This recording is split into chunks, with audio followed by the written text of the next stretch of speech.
comunidade afetado e ficção uma cainha atos ida ruanulu resinem, ia spol, exige indemnização ba ia governo.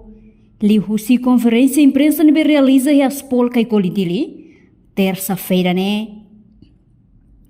Porta-voz comunidade afetado ia spol, Terezinha Jacinta de Fátima Soares, husuba secretário de Estado Terras na Propriedade, Ministro Obras Públicas, atu halo pagamento ba indemnização ba sira, tamba comunidade uma kain hirakne, colabora no cumpre ona decisão governo.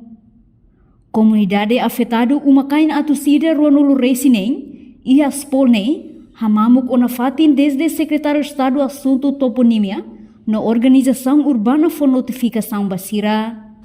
Conferência da empresa e ficção Ex-Aspol. Usi comunidade Ex-Aspol Dili Timor-Leste. Antecedente. República Timor-Leste katak Estado ida nebe democrático e soberano upung ang no ida mesa. Hari usi povo nia hakarak no ia respeito ba dignidade ema moris ida knia. Lemak hakerek nanis ia KRDTL artigo ida nomor ida. Honune mak ami comunidade Ex-Aspol main buka moris ya fatin ida ne. May be ya parte selo precisa ida hotu na contribuição atu halo desenvolvimento nacional.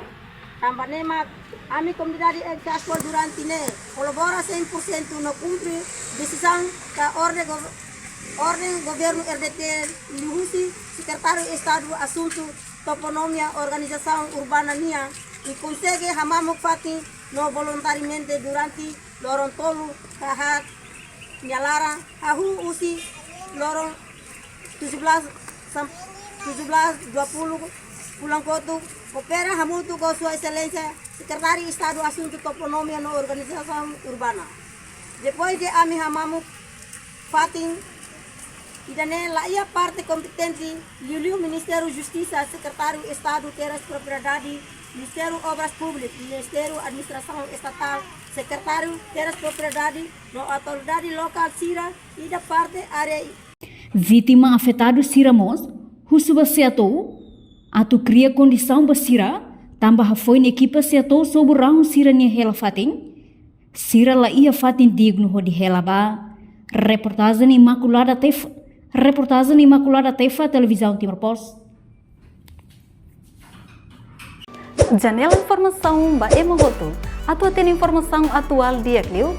Kita haluha. Haneham botão subscribe, like. Halo comentário no fahe tutang ba media sosial hotu.